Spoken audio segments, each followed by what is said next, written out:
Good day everyone. I am Yuri Aningat, the President of Tangos Fishers and Transport Cooperative here in Barangay Tangos, Navotas City.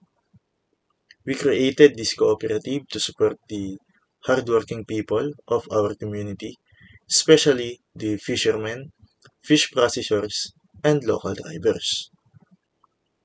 Our cooperative is called the Tangos Fishers and Transport Cooperative. It's a multi-purpose cooperative serving both the fishing and transport sectors. It was established in October 2025 right here in Tangos South, Navotas City.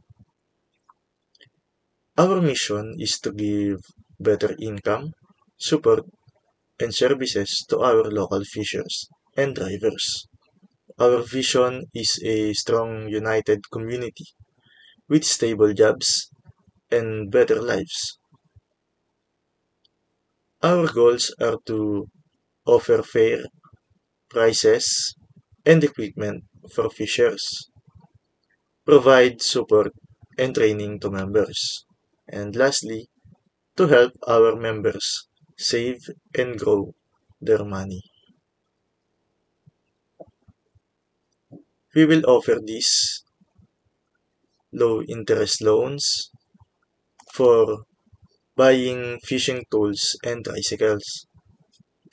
Next is a small savings program for our members. Lastly, seminars and training for business and safety. Our members are fishermen and tricycle or pedicab drivers, small vendors, and their families. This cooperative will help improve daily life by making work easier, income, and better future. Okay? I invite all of you here in Tangos to join our cooperative. Together, we can grow together, help each other, and build a better Barangay Tangos. I am Yuri Aningat, your cooperative president. Let's move forward as one community and cooperative. One future. Thank you. Mabuhay.